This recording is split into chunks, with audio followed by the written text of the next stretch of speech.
Ghost ship mystery. Myth and true story. A ship was discovered in the open ocean while sailing aimlessly, empty and deserted. Its captain and sailors disappeared in mysterious circumstances, although the ship was still in good condition. What happened to the ship and what happened to its crew? A question about a century and a half old, but it is still unanswered, despite dozens of theories and hypotheses that have tried to explain the mystery. Rather, what is worse is that it has become more ambiguous and complicated because of the many myths and legends that have been woven around it over decades. And because our goal in the Kingdom of Fear website is to present facts and stay away from cheap thrills, so we present to you, dear reader, the true story of one of the most mysterious mysteries. A ship whose passengers all disappeared, and no trace of them has been found until today. Mary Celeste is a huge sailing ship with a tonnage of 282 tons, built in 1861 on the coast of Canada and registered as a merchant ship there. Maclay, the son of the ship's owner, took his last breath on board as a result of being infected with pneumonia, and she was jinxed on her next voyage, as she collided with a fishing boat, and on her first transatlantic voyage she collided with a ship inside the English Channel, and then sailed for several years as a ship to transport goods from and to South America, and on one of those trips, she was exposed to a strong storm and derailed and was damaged, and in 1868 it was sold to an American person who registered it in New York under the name Mary Celeste. Then he sold it in turn to a group of partners, one of whom was Benjamin Bridge, who became her captain and sailed her on several transatlantic trade voyages. On November 5, 1872, Mary Celeste sailed from New York. Her cargo consisted of 1,701 barrels of raw alcohol sent to Italy, and her crew consisted of 10 people, Captain Benjamin Bridge and his wife Sarah, who always accompanied him on his sea voyages, and their daughter Sophia the 2-year-old, and the sailors were 4 Germans, a Dane and 2 Americans, the cook and the captain's assistant, all of whom were experienced sailors known for their good conduct. A month after the Mary Celeste sailed, on December 5, another American ship, the Diocratia, was sailing across the ocean towards Europe under the command of Captain David Morehouse, an old friend of Benjamin Bridge, who had never expected to meet the Mary Celeste in the open ocean because she had set out on her voyage 8 days before. He set sail, but while Captain Morehouse was sailing his ship in the ocean 600 miles west of Portugal, his sailors spotted an unknown ship about 5 kilometers from their ship, and when Captain Morehouse looked through his telescope, he felt something abnormal in the way it was sailing. Its sail was in an incorrect position and it was swaying in its movement, and no one appeared on its surface, so Captain Morehouse ordered his sailors to head towards the unknown ship, and when they got close enough to it, Captain Morehouse discovered the unknown ship was none other than the Mary Celeste, the ship of his friend, Captain Benjamin Bridge, which was supposed to be sailing by now near the Strait of Gibraltar. Captain Morehouse realized that the Mary Celeste had a problem, so he decided to send one of his sailors to board on board and knows what happened to her, and this sailor was Oliver DeFeo, who headed towards Mary Celeste by boat and then climbed to its surface. The ship had not found anyone, everyone had disappeared, and the only rescue boat in the ship had also disappeared, and in the cockpit the watch was stopped and the compass was broken, and most of the small navigational instruments used to locate the ship had disappeared and all the ship's papers were missing except for the captain's notebook in which he recorded the voyage notes, and the last note written in it was from November 25, 10 days ago. On land, the ship's supplies of food and water were also intact and in good condition, which indicates that the ship's crew had left it in a hurry without being able to take anything from it with them, and in the ship's main storeroom, the cargo of alcohol barrels was also intact, untouched, and when examining the back of the ship, Oliver discovered a strong and long rope that was tied tightly to the stern of the ship, while its other end was hanging behind it, swimming in the ocean waters for a long distance. Damp and covered the bottom of the water about a meter high. When the sailor Oliver DeFeo returned to the Diocratia and presented his report to Captain Morehouse, the latter did not believe that his friend, Captain Benjamin Bridge, with long sea experience, could leave his ship in the open ocean in this condition, so he sent other sailors to verify what Oliver DeFeo had told and he returned after about 2 hours. They confirmed the same words as they told the captain that they did not find any traces of violence on the deck of the ship and all its contents were intact, which completely cancels any hypothesis that it was exposed to piracy.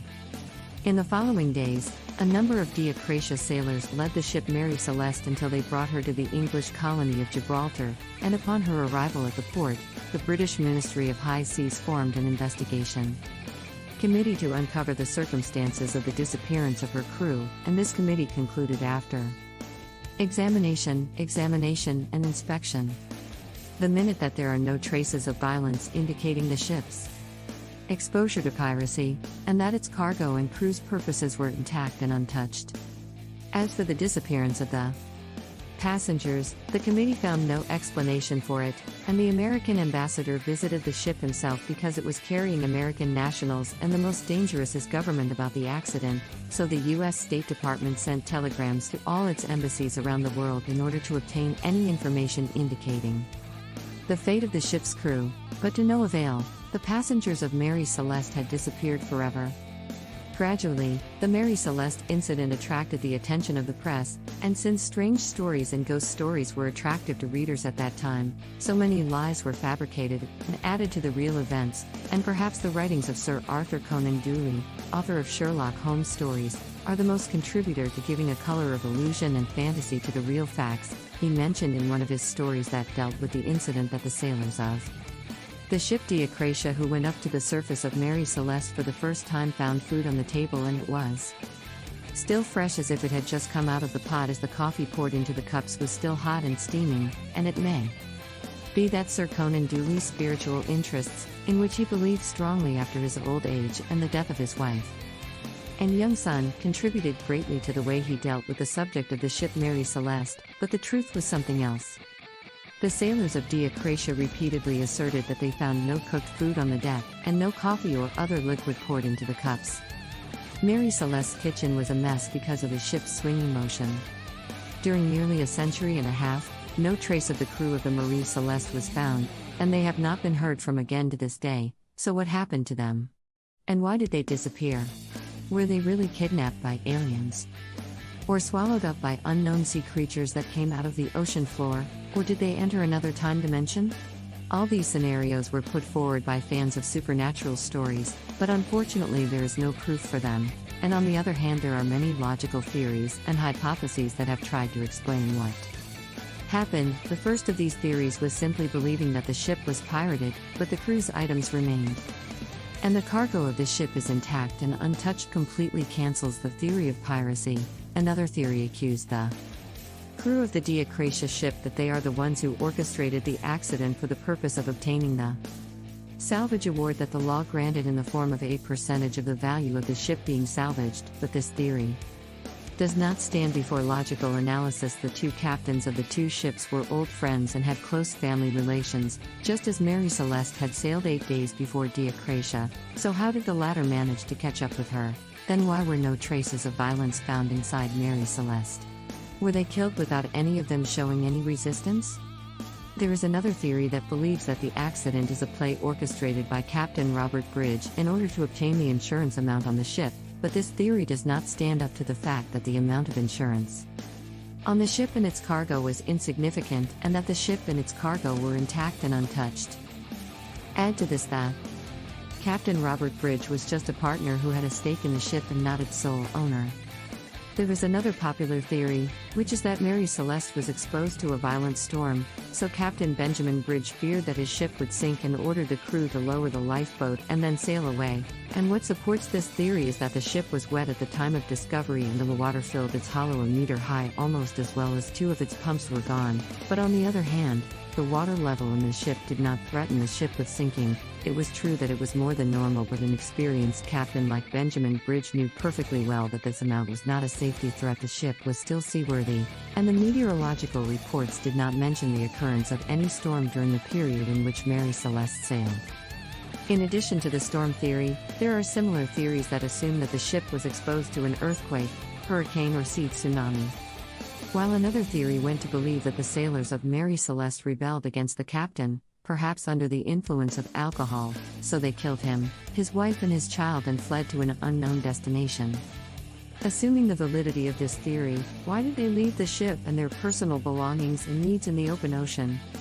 Another theory is the most plausible, and this theory claims that Captain Benjamin Bridge was not comfortable carrying a large load of alcohol because of his fear of a leak that would lead to a destructive explosion, which is exactly what the theory believes would happen, as the porters found 9 empty barrels when they were lowered for the ship's cargo, and all the empty barrels were made of red oak, while the rest of the barrels were made of white oak, which is more strong and firm. He collected some tools and papers from the cockpit and then ordered the sailors to lower the lifeboat, and everyone climbed into it quickly, but the experienced captain did not forget to tie the lifeboat. The little boy was led to the stern of the ship by means of a long sail rope, in order to return to it in the event of the disappearance of danger and the absence of an explosion, but unfortunately it seems that the captain and his sailors, and for some reason, let go of the rope that connects them to the ship, and they wandered into the wide ocean until they died of starvation and thirst, or perhaps their boat capsized. The little one was swallowed up by the waves. Despite the logic of this theory, it did not escape criticism. For example, no one who boarded Mary Celeste after the accident mentioned that he smelled any smell of alcohol inside the ship's storage, and for the 9 empty barrels, there is a possibility that someone stole their contents. While the ship was stopped for several months in the colony of Gibraltar, or while the cargo was being transferred to Italy later under the command of a new captain and sailors. In conclusion, you may ask, dear reader, about the fate of the Mary Celeste ship after the accident, and did the jinx that accompanied it for many years left it? The answer is no. The ship apparently is cursed and sinister since the first day it floated on the water. On the return trip to America after the accident, the ship was exposed to a storm, in which the father of the ship owner, the owner of the largest share in the ship, died, so he decided to sell it and get rid of it at what price, and he had already sold her for much less than her real price, and in the next 13 years Mary Celeste had been sold from person to person 17 times, and it seems that her last owner, Captain J.C. Parker, had bought her to drown her and get the insurance money, and he carried out his plan in the Caribbean Sea off the coast of Haiti, as he tried to sink her by overloading her. But the trouble was that Mary Celeste refused to drown despite all the attempts of Mr. But she refused to sink too, so Mr. Parker left her while cursing the day he saw her. Then he submitted to the insurance company demanding compensation and claiming that the ship had sunk, but the company discovered his deception, so he was thrown into prison and then died in his cell in mysterious circumstances before his trial. After the tragic death of her last owner, Mary Celeste remained in her place for many years, as no one wanted her anymore, so she was left until it gradually disintegrated and was finally swallowed up by the waves.